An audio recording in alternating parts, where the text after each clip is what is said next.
Welcome to Inspired Artist Podcast with me, Porter Singer. I have the privilege of speaking with Amikaeyla Gaston today. This has been a recording that we've been trying to do for, I think, a few months now. So I'm so glad that we finally got to connect.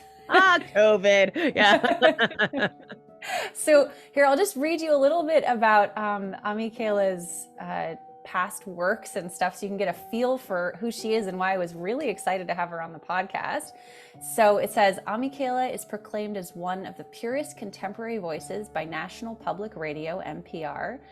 She is a public keynote speaker, performer, educator, and author. She travels the world serving as a cultural arts ambassador for the State Department and is the founder of the International Cultural Arts and Healing Sciences Institute and co-executive director for World Trust Educational Services Organization.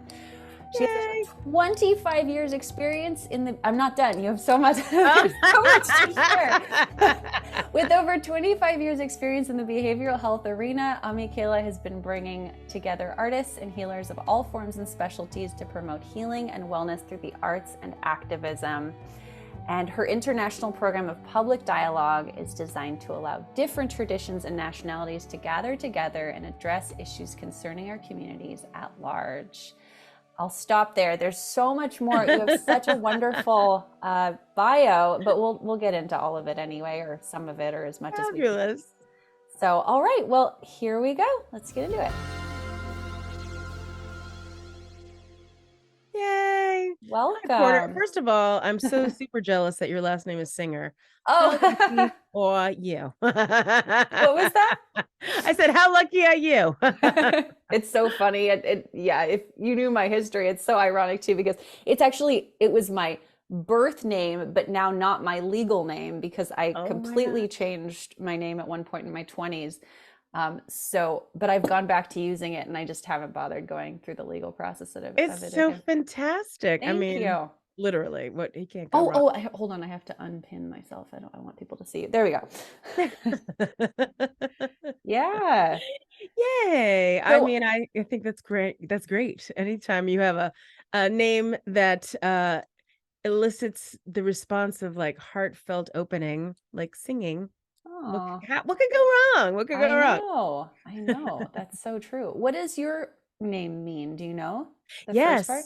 Yes. Amikaeyla means beloved warrior or one who fights for love. That's the I love that. That feels very fitting too, based on what I just read about you. Yeah, it's interesting. It's in many languages, it means different things. Like I found out in Brazil, it means eagle, and Scandinavian, it means like something The whole else. thing? The whole thing. I know. Oh, wow. I thought it was all like, my spelling is different than everything else, but otherwise Michaela comes from Michael, comes from truth. Ami comes from friend and love. And so you mash them together. Yeah. You get all kinds of incarnations. Language is fascinating like that because there's so many similarities across different languages that seem to have nothing to do with travel, but just sort of like our general understanding of how sounds should, feel or mean. Right. Like, has kind of a universal, like, or ooh, or yeah, exactly. Yeah, I love etymology. It's one of my most favorite things. Like I found out from a friend of mine who is an astrologer, and she also loves etymology, that consider means with the stars. So before you do anything, exactly, honey, you should consider. Yes, consider means with the stars. You should be with the stars before you do anything. I was like, that's brilliant. Hello, why don't we do more study of that? Yes. Yeah. You know how to move in the world. True, right? That is really cool. Wow. Okay. Yeah, that's something to consider every time you use that word. That's right. Yeah. So how did you get involved with it seems like you have quite a big, how should I say, like administrative sort of force behind you or with you. Was that the goal or did you just sort of stumble into that? When you mean administrative, do you mean like the State Department? Yes, like working. Okay. Yeah. Gotcha. Sorry. Yes. Maybe that's not the jargon. Listen, no, because administrative, that could be over here with World Trust. It could be being the head of a nonprofit, like blah, blah. Yes. It's funny. I grew up in DC. My mother was the Assistant Surgeon General for I don't even know how many years. Wow. And yeah, so being intertwined with the government and part of the structures that help kind of delineate systemic change is really my childhood slash life slash understanding. So I feel very comfortable in those spaces, but also need to continuously challenge them, right? You have a lot of things that have been put into place systemically, and that need a revamp and a zhuzh. They need to be looked at and they need to be analyzed. And so that's part of the work that I do with Real Trust as well. And so it's really kind of fun to use arts as advocacy to look at ways that we can kind of revisit things that is in our world, and get curious about it, get radically imaginative. Why is it that way? How can we change it? How can we make it better? I love the they them movement that's happening right now, and the whole reclaiming of, self-identifying your gender. And that's a huge systemic shift that a lot of people are still grappling with and having to make, because people identify differently all the time. Mm-hmm. How do you see that like practically, or how do you what does that look like on a daily basis for you, or on a monthly basis? Absolutely, on a daily basis, it plays into how we talk to one another. So for example, I was supposed to be in Russia and Ukraine right before the war started, and because of everything that happened with respect to the war, I couldn't go, obviously. But on this front, we got to talk about all the different ways that systemically we need to be not just interacting on a political level, but also on a cultural level. So a lot of the artists that I have been talking to and continue to talk to from the Ukraine were being persecuted because they chose to continue to sing traditional songs. And so when you do things to have, cultural warfare, Mm, you target those things. You target art, you target spirituality, you target the mm, soul of a people. And so on a daily basis, we have to talk about continuously how we talk to our souls one on one together, to really make sure that we're speaking and hearing one another in an authentic and real way. So it isn't just like, hi, how are you? Fine, thanks, bye.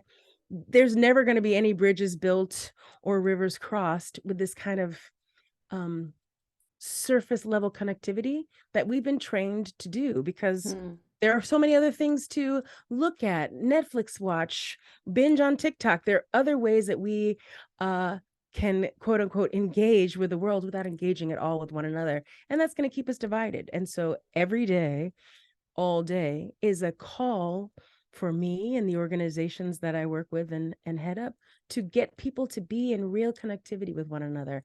What does it mean to talk to each other? What does it mean to express, create, share thoughts and feelings, understandings, misunderstandings, and not mm, just move into cancel culture, move into self-silencing, move into quiet quitting? All of those things play into a need for a daily interactive moment. mm. And with COVID, it's challenging. You don't have to. You could stay at home and watch TV all day. And a lot of people do. And we'll never move into a place of growth, higher understanding, a deeper respect for one another, like the mycelial network, like the underground, invisible ways that we need each other are go hungry and missing if we don't actively till that soil and recognize that we need to be one with each other, one with the land, one with water. I mean, like, look Mm, at the way the world is on fire right now, because people are just like, I'm just going to drink my bottle of water and it's just me and it doesn't matter. You know what I mean? Like, mm. we're all tied together. It all is connected. If we keep forgetting that, then we're going to keep getting worse and worse and worse. Yeah. Right? We want to get So better. does the way that you're communicating this, or that you're kind of disseminating this information, look like art itself, or is it more It's prompt? both. Okay. It's art in the music that I make. It's in the keynotes that I give. It's in the master classes that I, do. It's in the way that I have facilitated workshops with corporations like Google and Pixar, and at universities when I give speeches. Like, it's all the ways that I do these things. And it really needs to go beyond me. It needs to go beyond me to inspire you. So the goal is not for me to be some, pundit head sitting on top of a mountain top and blah blah. It really is about like, how am I going to get you like fired up and ready to go and write a song or write. So I do a class at the California Jazz Conservatory called, Songs in the Key of Freedom. It's all about protest music and how protest music moved social justice movements. Mm, And like looking at all the different elements that go into why a chant when you're marching is effective for bringing people together, why it's mhm. important to do those little things so that you can have that connectivity, so that you can have that desired found family like in the span of 30 minutes. Like I don't know if you've ever been on a march before. I'm sure you have done some kind of. No, I've been to a vigil. I don't think I've ever Okay, a vigil. been. So even at a vigil, there's even a Mm, moment when you light candles, even a communal moment of silence, a communal hmm prayer or song share. hmm There's a way that hormonally, and this is very interesting, evolutionarily speaking, there's something to do with hormones. Before, when monkeys like groom each other, that's how they create larger family structures. And it isn't just mom and dad and baby. So our grooming of one another is through sound and song. It boosts our Mm, oxytocin. It causes all of our happy hormones in our bodies to elevate. This is a fact. 100% fact.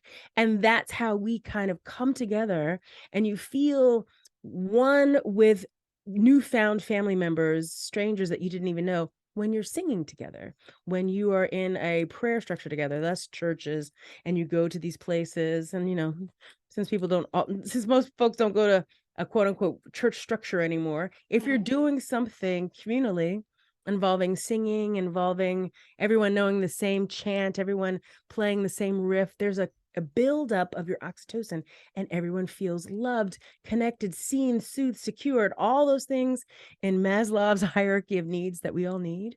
You get that boost, that hit, and that allows us to not want to cause harm to you because you and I have Right. been in community with one another. We have sung communally together. We have hung out. We have broken soul bread, so to speak.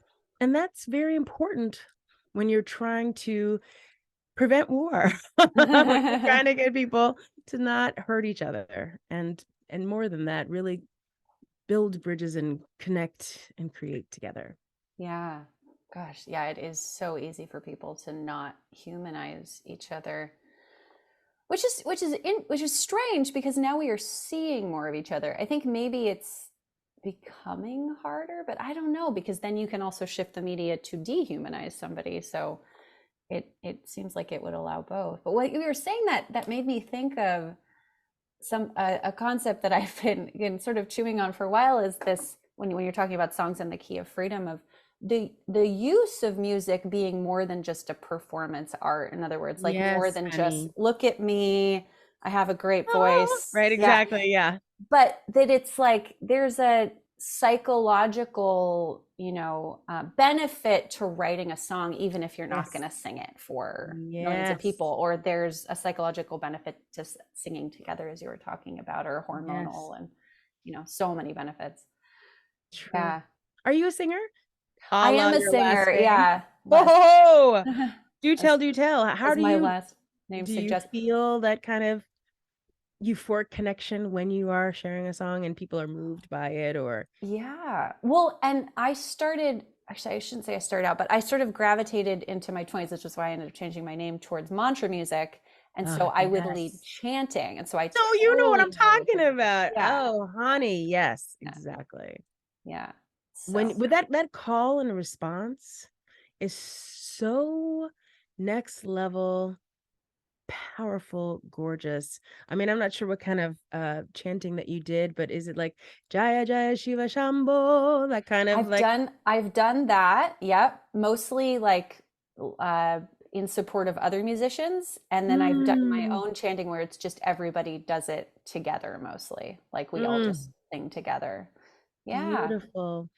So that's what's made COVID really hard. Like I feel like I sing to my hmm plants, my dog, and my partner, and They're all like, and no, I don't know. But I've missed being able to be in community and sing with other people and have that kind of, joyous connection that you Yeah. only get singing live. Because on Zoom, honey, it is not the same thing. No, no. So do you, Everything's out of time. I know. You try to sing happy birthday, it's like happy, happy, happy, happy. Birthday, birthday, birthday, birthday. I know. I, I No. led a I led a little chant concert or like a song, I guess, online. Oh no, I led a few, but anyway, the one of them, which is when I realized that this was the case, is you like have everybody on and you're like, okay, we're gonna all chant together. Oh, that's not gonna work. Except Okay, mute, I will everybody. chant. I will feel your energy. I will watch your mouths move while Yeah. you are muted, right? Yeah. Oh no. Yeah. Yeah, we haven't advanced that significantly in terms of like that lagging. But wouldn't that be cool? That would be really cool if they It figured that would be. out. There was a program called Jamulus where you could for a minute try and like minimize the delay. Mm, Like it was down to point 0.0000000.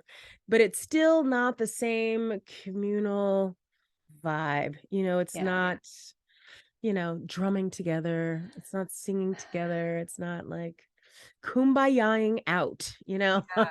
Yeah. Yeah, the first time I ever experienced that actually was I was dating somebody who was in the old time music scene. Ooh, And there's like a whole library of music that all these people know that are like old time music, right? wow. When you say old time, what do you mean? Like, give me that old time religion. Yeah, I guess it was like old time, like bluegrass.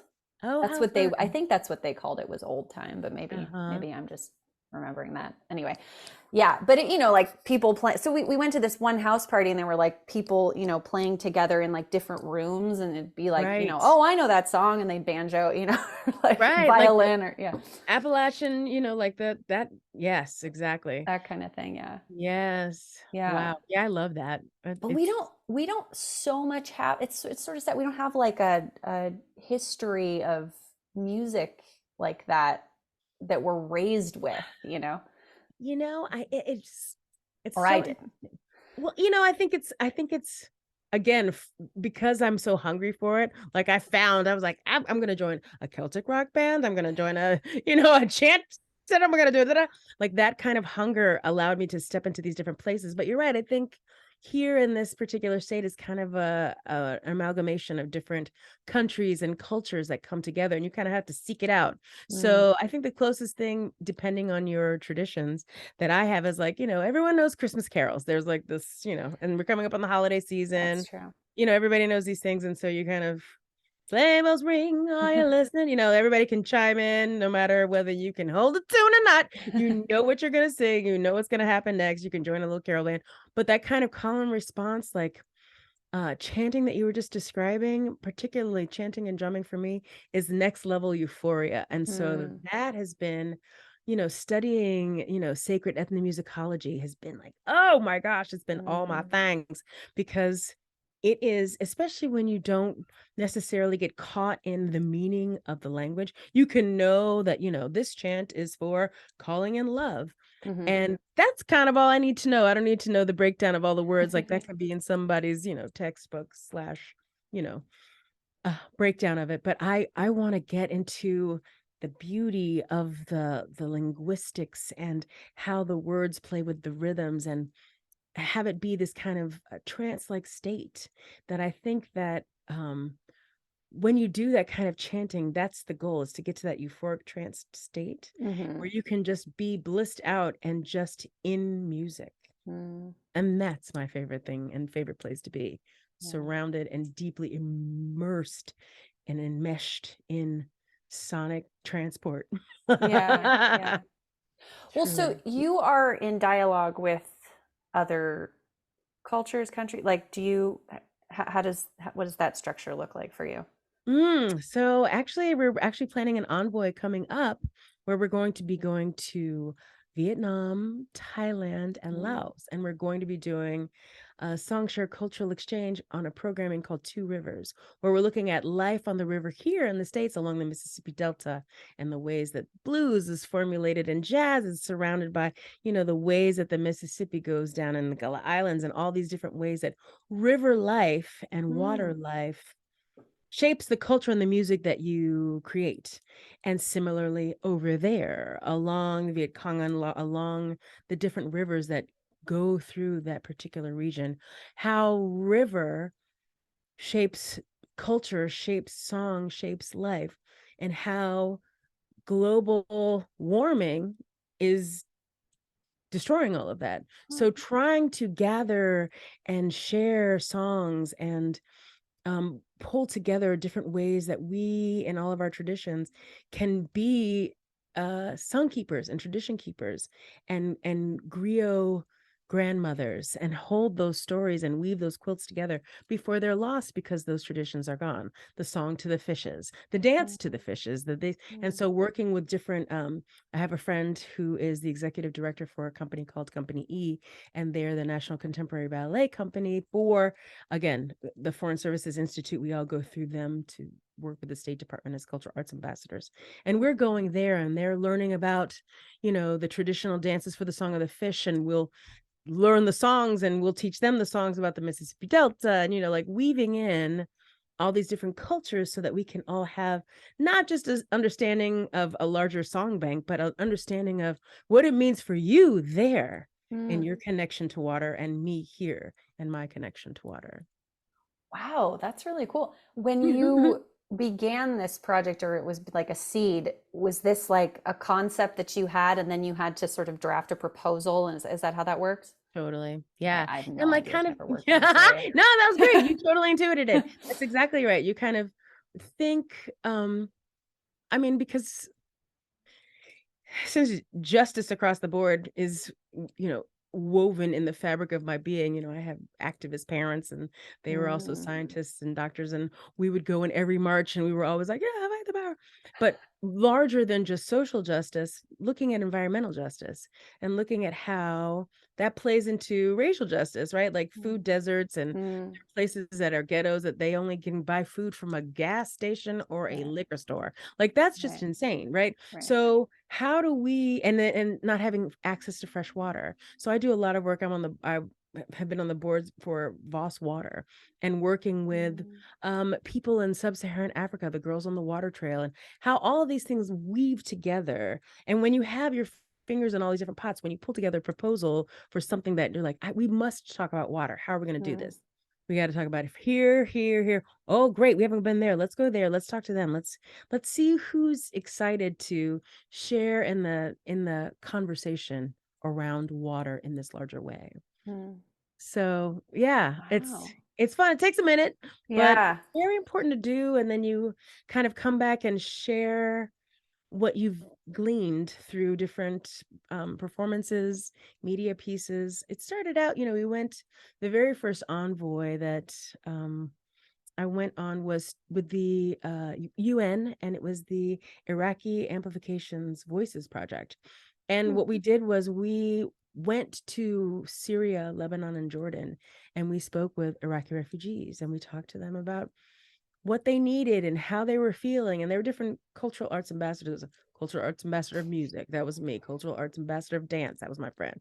Cultural arts ambassador of journalism, there was somebody else. Like there were all these different ways that we were commissioned by the United Nations to go to these different places and talk to the Iraqi refugees that had, run to Lebanon, run to Jordan, run to Syria, and how they were feeling. And there was one particular place, just to give you a taste of the impact of this and why this is more than just like a, oh, fun, let's go sing over here. Like, it's not that at all. It really is about augmenting impact. So, for example, we went to Lebanon, and there was a woman that we were going to go talk to who was an Iraqi refugee. Her name is Salima. And we went into the space, and she had no money for lights or water. And she lived in a house that was made out of cinder blocks. And it was the size of a 10 by 10 room. And there were 5 families that lived in this room that was 10 by 10. And they would have to rotate in and out.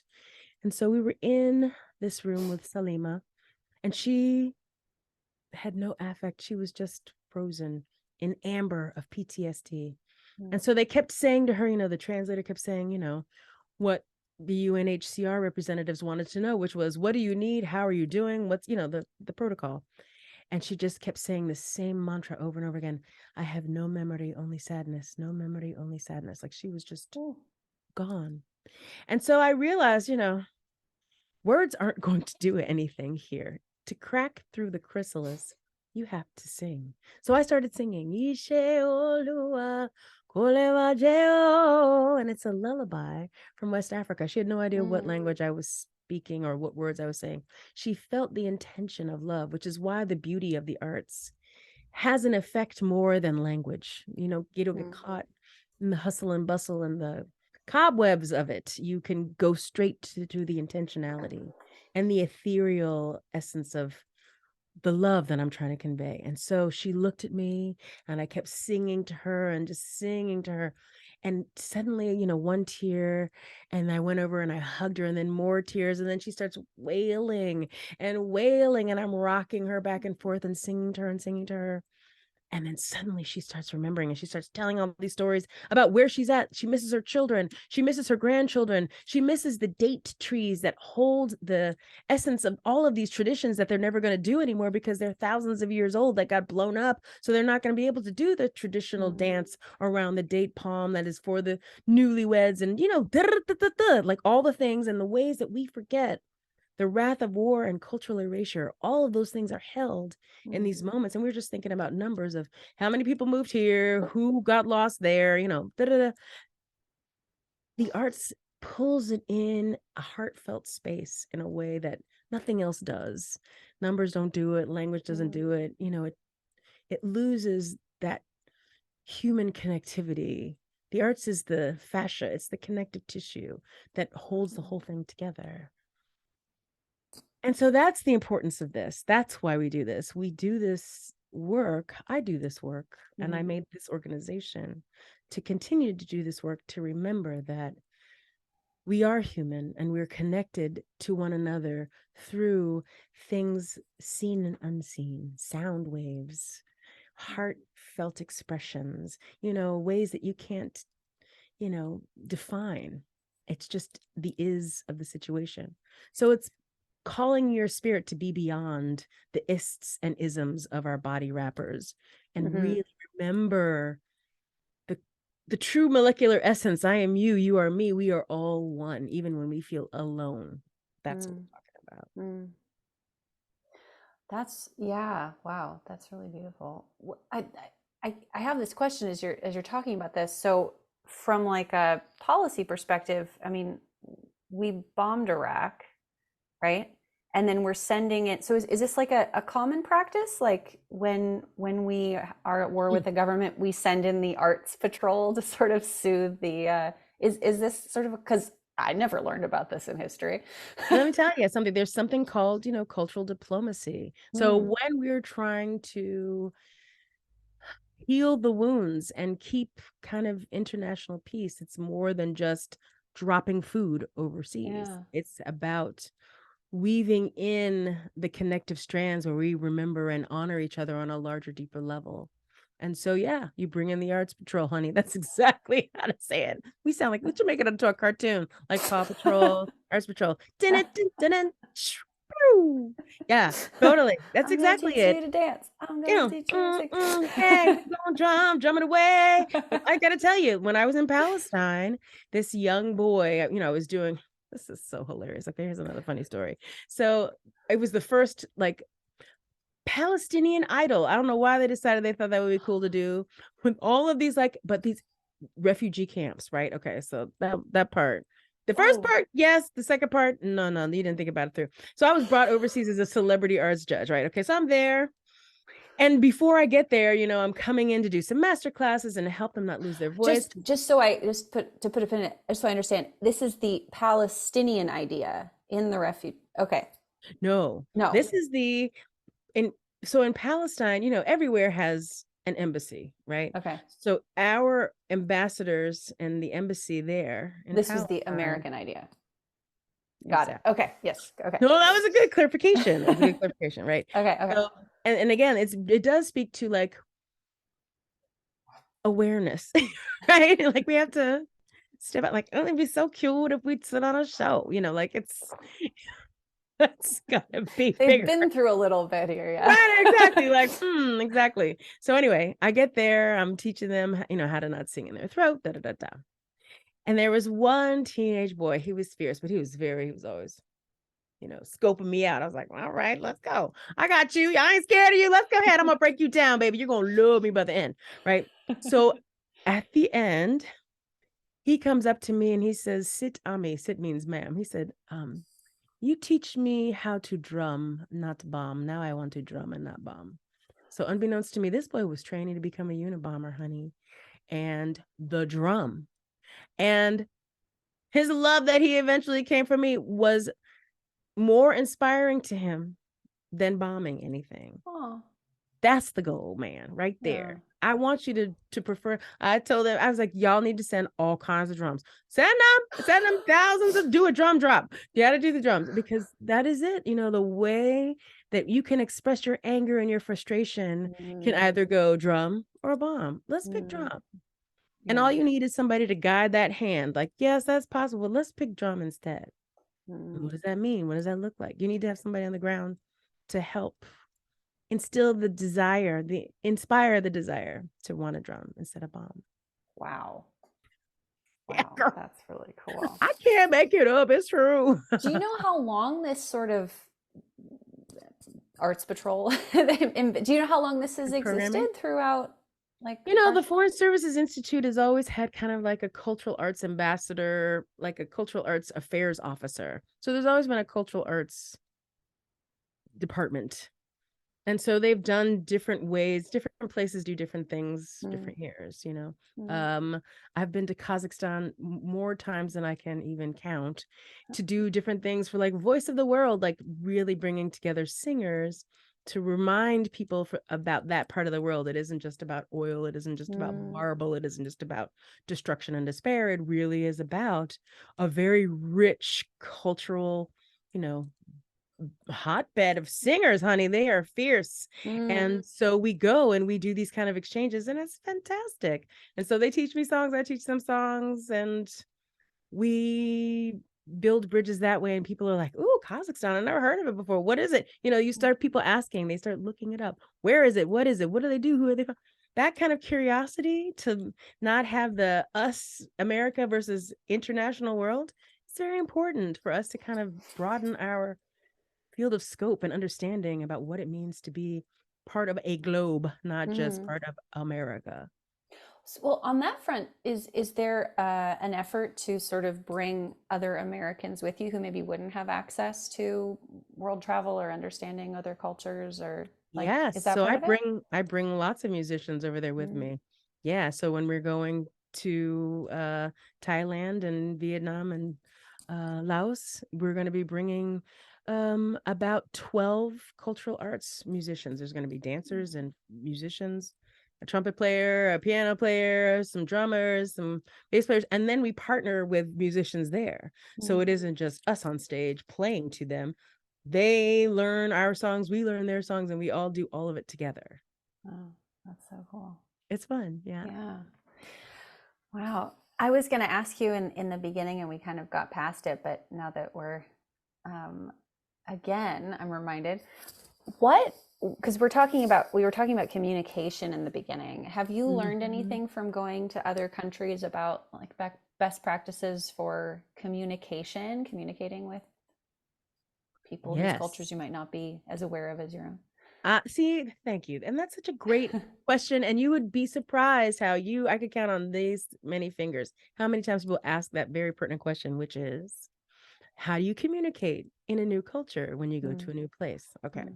Step 1, the embassy is like, here's your dossier, read and learn. Step 2, when you land, we go straight to the embassy and they're like, here are the cultural norms here. Yes to this, no to that. Yes to this, no to that. And those cultural norms are dictated by people who live there in country that can say to you, yes to this, no to that. So it isn't just something that we've concocted out of some old encyclopedia of, whatever. Step number 3, when you misstep, not if you misstep, when you misstep, And we all need to know that. First of all, pencils have erasers. Let's just be clear. That's part of the name of the game. That's part of the learning process, is that when you misstep, make a mistake, whatever, however you want to couch it, you ask for clarification. You ask for forgiveness. You ask for these things because you're learning, and you come at it with an open, humble heart. And so, when I go to Abu Dhabi and they say women have to walk 6 feet behind a man, I could be like, and another thing, fight the power of women. Like, I'm very much so like, every woman has rights. But there, we learn to be in conversation and a dialogue about it. So when I misstep and I am walking side by side somebody and I'm reminded gently that I'm not allowed to walk next to them, I apologize. And then 9 times out of 10, who I'm walking next to is like, it's okay, just come on. Like even they're over the norms there. Like it's such a flex and flow thing. And it really does, at the end of the day, the core element is to be in a place of radical imagination and open understanding and desire to want to connect, and not just be like, oh, follow the protocol, step 2AB, right.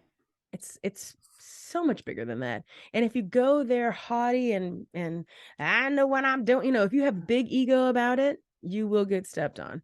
If you are open and willing to Aikido and be humbly nimble, you'll be all good. Have you ever had anything really surprising happen, or do you have any fun stories about that? Yes. Oh my God, this is a good one. Okay, so Palestinian Idol. We're back in Palestine. Palestinian Idol. I just love it. Right, exactly. Right. So next level. So I'm there, and we're doing the whole getting to know everybody. And mind you, there's cameras everywhere. They're all following me everywhere I go. Like, it's just because it's that Palestinian Idol, the first one that's ever happening. Blah, blah, blah. So they're following me, they're filming me, and I'm trying to do this vocal exercise. And you as a singer, you kind of throw the invisible ball to the next person, you make a big circle. And so you say zip, zop, zip, zop. You played zip, zop. Okay, yeah. Ready? Zip. I don't remember. Zop. Don't you do this too? Yeah, yes, exactly right. Yeah. You do the hand thing, and you can switch the direction of the invisible ball. Okay. By saying zop versus zip, zip, zip, zip, zip, zip, zop, zop, zop, zop. You change the direction according to saying zip. This is a long time ago. Okay. Well, in their language, I started doing this thing. I'm doing zip, zip, zip. And none of the girls are playing. They're not saying anything. They're just kind of throwing the ball and the invisible ball. And the boys were like, zip, zip. It's like they're very into it. And I was like, well, maybe it's like a gender thing, maybe girls here are more demure, different places have different ways that, are acceptable for women to behave. All of a sudden, I see the translator running from across the auditorium, comes flying up to me. This is all on the news live watching me do this. And she says to me, "Sit, Ami, can you pick another word?" And I was like, of course, what's going on? She said, zip means male genitalia. And I was like, oh, no wonder the boys are like, they're so excited to be shouting, dick, dick, dick, like all on national television. What was the age? Girl, so it was from 12 to 17. So they were extra oh my God. And I turned to them all and I was like, you couldn't help us out, huh? You just thought it was really funny all right, pie in the face, I got you, American, ha, ha, ha, let's go. Right. So then I'm like, but it's that kind of banter. I could have easily run and hidden and cried and the horror. Instead, it's like, you're right, that's hilarious. And I got you now. I got you now. Oh, you run a play like that? Okay, we're gonna do these scales for the next 2.5 hours. Mark said go. That's how we're going. I'm gonna get you back. Right, exactly. But it's that kind of joie de vivre you have to have. I think it's important, not just with respect to international interactions, but here in the States as well. I was just talking to some friends, I live in San Francisco. And so there's a lot of reimagining and relearning, gender. If you're non-binary, you say they, them. And it's very much so a part of the new conversation. But Mhm. a lot of folk, my family is from, the South, honey. So they're not trying to hear all that, do all those changes. And it's causing an unnecessary tension. If somebody Mhm. is a they, them, just say that. Like, why? Mhm. How often are you going to refer to them gender first anyway, right? Mhm. Most of the time it's by their name. But you have to be open and willing and excited by people self-defining and shaping and expressing, like, Mhm. that to me is the larger goal, the desired outcome, for us to connect in a way that is allowing that kind of interactivity, as opposed to like, yes, now, rules, binary thought, Yeah.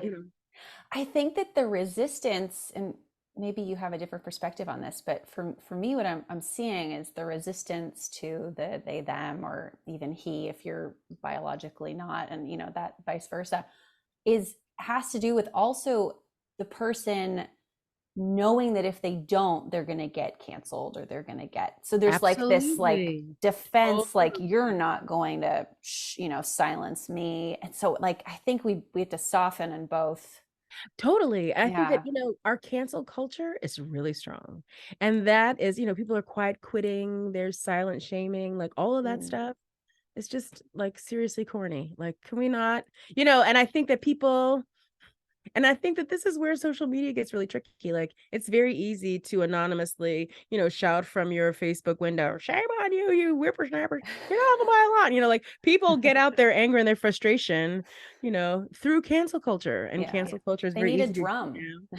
They need a drum, and they need for it to not be so anonymous. Like, it's very Mm. easy to like yell and scream at somebody as like Twitter handle, bebop zuabadop number 607. Nobody knows who you are, and you can just spew all kinds of grossness into the world, without feeling any accountability to it. And I think Mm. that that needs to shift. If you had my name, my face, and my phone number, and I would be a little more careful to be like, rah, rah, rah. Like, it's something to Yeah. be to think about. Yeah. I wanted to ask you, because we have a few more minutes. Do you want to share about your near-death experience? That's really intriguing to me. Yes, and it will not get handled in a few more minutes, but I will give you.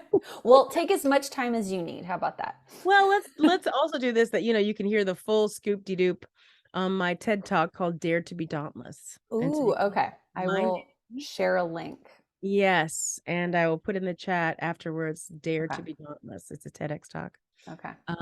in New York. And this is very much so apropos to what we're talking about. So I went to a music festival. It was right before I was about to go back into medical school and keep on going. And I was there and I was waiting to go into the concert, and there was a whole line of people that were in their cars, and like we were all doing the things. And they hadn't opened the gates yet, and I saw this field of purple flowers, and I love purple and I love flowers. So I was like, ooh, and I was wearing my very proudly freshly tie-dyed shirt that said flower child on it. So I was like, well, man, like I'm like ready to go in there. So I'm sitting in a field of flowers, and I hear people shouting, rah, rah, rah, rah, rah. But people were playing Ultimate Frisbee. I have no idea how to play that game. But, I figured maybe someone made a Frisbee goal. I don't know. So I'm looking to see why everyone's shouting. And they're looking at me. And I'm like, oh, maybe the goal is behind me. So I turn around and wham, I get hit by this big truck filled with 5 boys who, interestingly enough, I saw in the bar as I was driving to the festival. I saw them all in the bar. And I remember looking, and then, that kind of like weird moment, like, for some reason, this moment is like slowed down, like that Mm. very like uh, cinematic, like, you're like, Hmm. why am I paying so much attention to dude in Hmm. the bar, right? And then Yeah. life speeds up again and you keep moving. But that was that moment, and I saw them. And they ran me over, and I remember they dragged me. They Sorry. drove through a field, or were you? No, no, no. I was nowhere near the road. We have aerial shots. So what? And they had I don't done mean to this. interrupt you, but I'm just not understanding why No, you're. let's start again. They had this was their fourth attempt at murder. So they had done a reggae sunsplash had happened there a couple weeks before. They ran over 2 women there again. off the road. Like they are active. They run a Oh, okay. This was they're not on a like a killing drive-by. This was spree. not like an accident. This was a. Oh no, this was not a whoopsie. This was an Oh. intended hate crime. And everyone that they were targeting were African American women. So here I am, sitting in a field of flowers, thinking how cute and how cute I blah blah blah.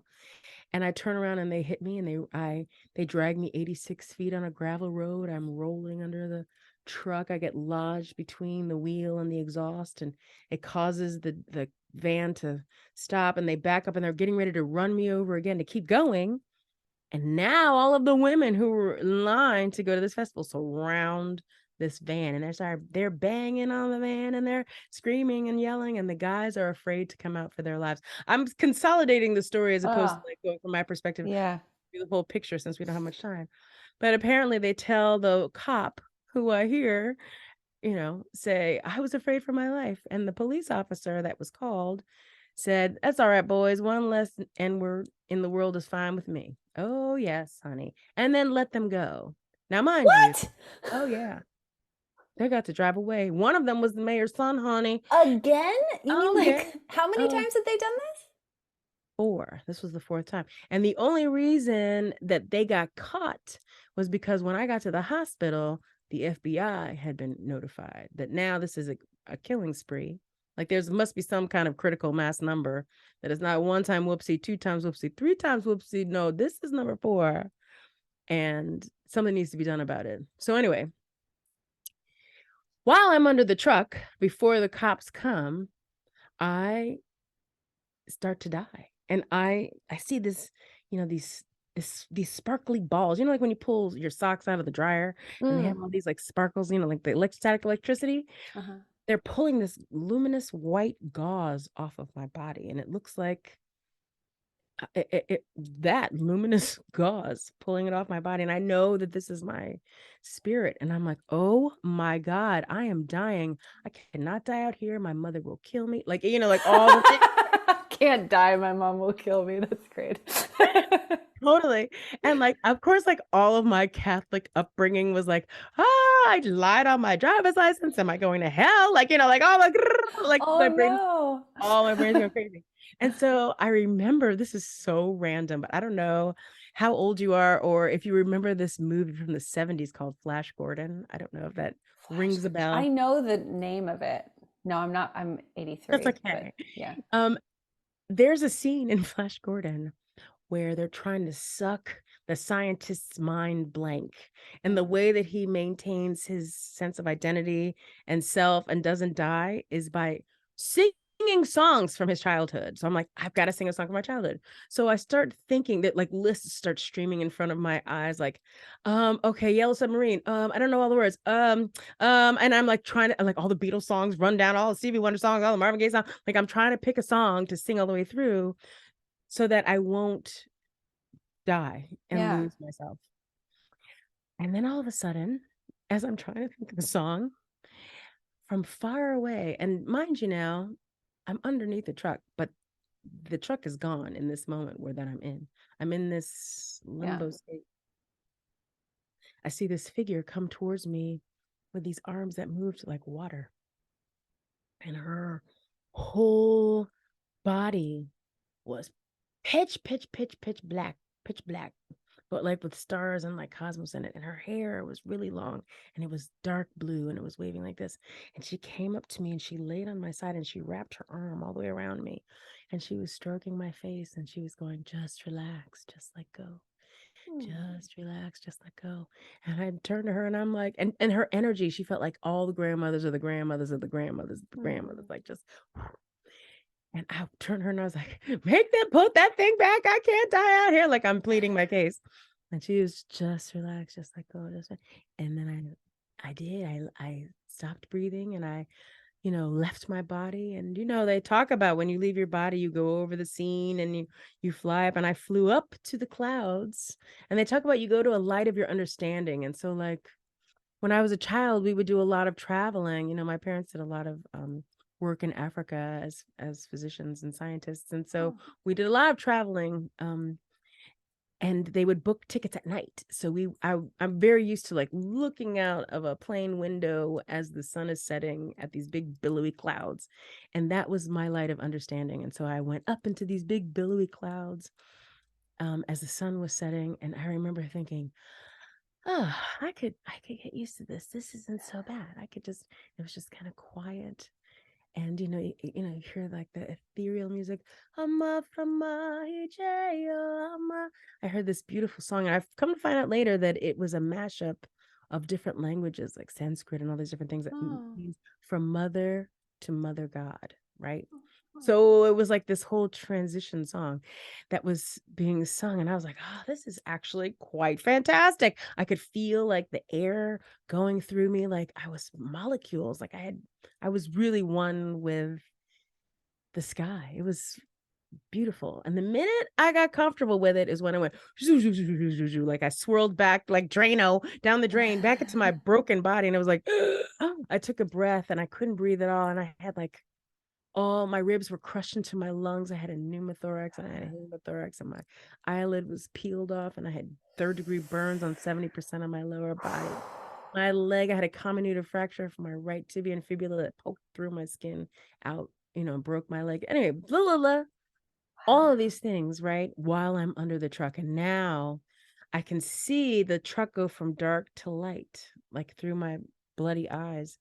And it was 3 women, tiny women, that lifted that van up with all of those stupid cock-a-doodle heads still inside. And they pulled me out. Like adrenaline. Okay, so when you say they left, they didn't take the van. They just No, ran? I did it. I'm sorry, I did a time warp back. Okay, So okay. after I had this whole near-death experience under the van, Yeah. they lifted the van, pulled me out, put the van back down. The cop came. Oh, And the cop let them go. okay. Yeah. No, they never came out. Wow. Chickens. They should have been scared. Anyway.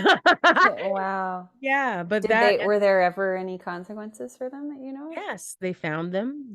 We went to trial, and they didn't serve even 1 day in community service. Even though we had all the evidence against them, it ruled in my favor. They filed for bankruptcy. I never saw a cent, and they never did any time. Justice. Okay, but Justice. that's like an attempted murder. They Yeah. didn't. That it wasn't their first strike either, but they couldn't prove anything. There was nothing that could prove them connected to the other ones. Wow. Or, plus it was the mayor's son, girlfriend, like all the levels of injustice strike these chords. Which is why I tell this story as often as possible, so people really understand that it's more than just George Floyd, fight the power. Right. This is like people that are still walking around every day, experiencing the wrath of systemic racism. What made them think that I was disposable like that? What makes them think that anyone's disposable like that? You don't have a right to people's lives like that. But our society doesn't honor life like that. They make games for little children to learn to shoot other people. Like, that's what I'm talking about. Like, how do we interrupt that? If we don't get you a drum, how do we get you to learn not to bomb? That's the Inspired Artist Podcast. When you have an experience like that where you feel literal oneness, I'm imagining that's what you're describing. That right? Is exactly right, sister. Does that give you a different feeling about those people than it does me hearing about it? Yeah, it did. And it's funny too, because every time, as the doctors are cycling through, I've got, the internal doctor, the ones working on the skin, the ones working on the bones, the ones working on the organs, everybody's coming in, rotating through to see me. And one of them was the psych department. And they were like, all right, whenever you're ready to talk about your anger, we can talk as I'm lying in traction and I can like barely move 2 fingers and there's tubes everywhere. And I was like, you know what? I don't have time right now to be angry at them. I have to get out of here. Like I have this is a unifocused situation. It's all me, baby. And it took a minute after I got out of the hospital to realize that the way that I could survive was to forgive. I had to forgive. I can't carry that with me. The universe will take care of them. That is not for me to have to worry about, handle, hold. Yes, that was effed up. Yes, shame on you. Yes, you should have served some time and paid some money. Yes, to all those things. And yes, it's not for me to carry at all. And so the way that you lay your burdens down is through love and forgiveness. So I send them light, love, and forgiveness all the time because it will be reflected back to me. And I believe that. I believe that that's the only way. You talk about karma, karma, karma, chameleon. That's how you do it, honey. Y'all take care. Let your own spirit will handle what you need to have handled. Yeah. I get to weave it into my story and my tapestry in a new way. Yeah. That's beautiful. Yeah. And if you did send them hatred, it would have stalled your own healing. Physical, I'm assuming. There. Right, exactly. Yeah. And the story's not going away. That would fuel them even more, right? Yeah, they would have won to a certain degree. They would have taken more than that moment from me. They would have taken my life. Like a boo-boo, you can't do that. It's not for them. I'm not giving them that. Yeah. Wow. Yeah. How long ago was that? Last lifetime, baby. It was a lifetime ago. Truly. A lifetime ago. Feel that? Oh, yeah. You able to I feel like in? it's a new chapter, like punk. Like there's pre, now there's next level. BC AD. It's definitely AD. Wow. For real.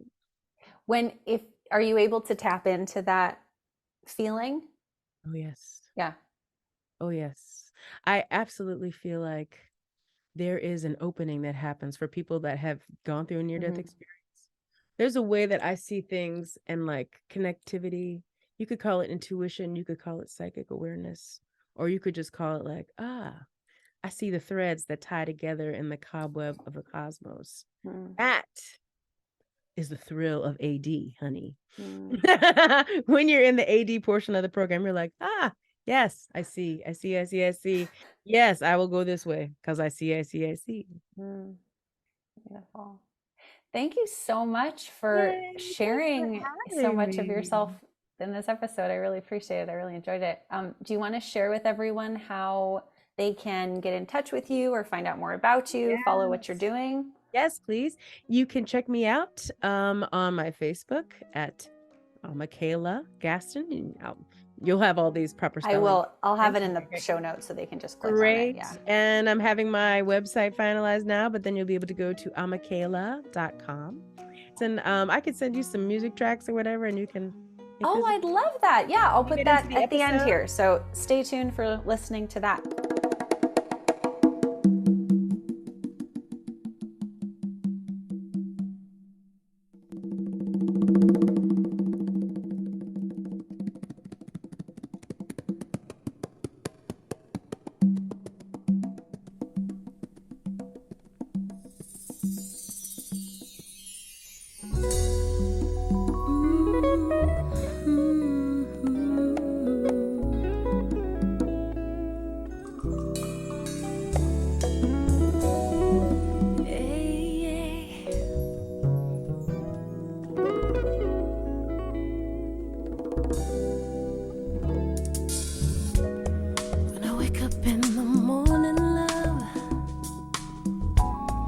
Sunlight hurts my eyes,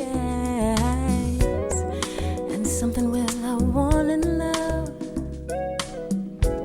bears heavy on my mind. Oh, then I look at you, and the world's all right with me. Oh, yeah.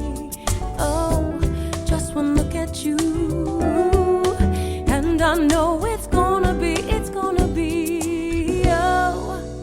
a lovely day.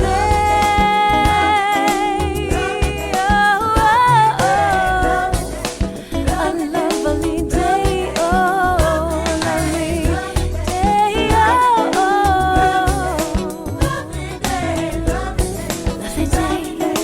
Lovely day. When the day that lies ahead of me seems impossible,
know it's gonna be a lovely day.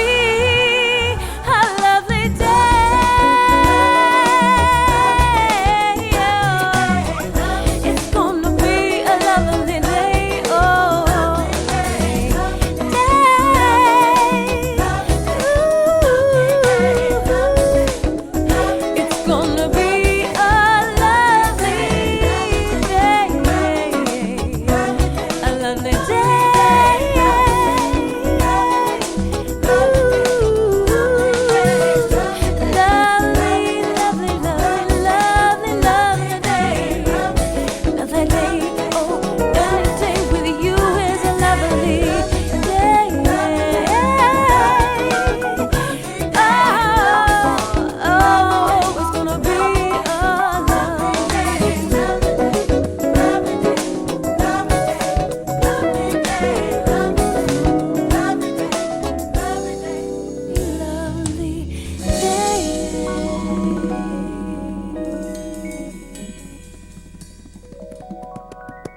Thanks for tuning into the podcast, y'all.